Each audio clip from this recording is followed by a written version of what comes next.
So last night I went and watched the movie His Only Son, and it chronicles the life of Abraham, Isaac, and Sarah, and how God had made a covenant with Abraham, telling him how he would give him land, how he would give him a son, and through that son would come several descendants, and so many that you can't even count them.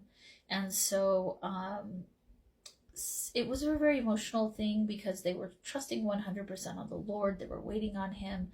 However, 10 years had gone by and they still didn't have a child, and they were in their old age.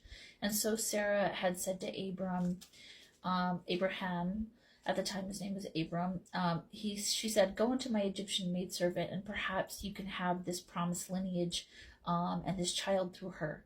So in Genesis chapter 16, verses 1 and 2, it says, "Now Sarai, Abram's wife, had borne him no children, and she had an Egyptian maidservant whose name was Hagar. So Sarai said to Abram, 'See now, the Lord has restrained me from bearing children. Please go into my maid. Perhaps that I shall obtain children by her.'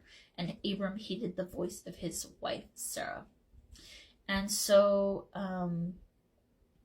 I guess this is a lesson in waiting on the Lord, because later on in their story, she does bear the child that God promised through her.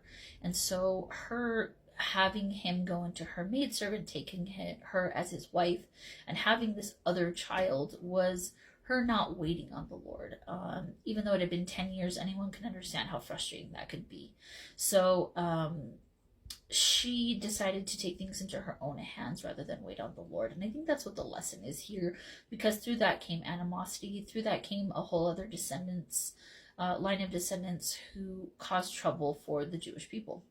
And so I think that the lesson here is to wait on the Lord. And the Bible says, "Blessed are those who wait on the Lord." In chapter 30, verse 18, it says, "Blessed are those who wait for him." Also later in Isaiah chapter 40, verse 31, it says, "But those who wait on the Lord shall renew their strength. They shall mount up with wings like eagles. They shall run and not be weary. They shall walk and not faint."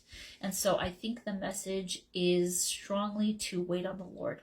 It's very frustrating sometimes because we want to do our own things. I'm a type A personality, so I completely understand that. But again, blessed are those who wait on the Lord. So keep in prayer, keep talking to him, and I hope this helps somebody.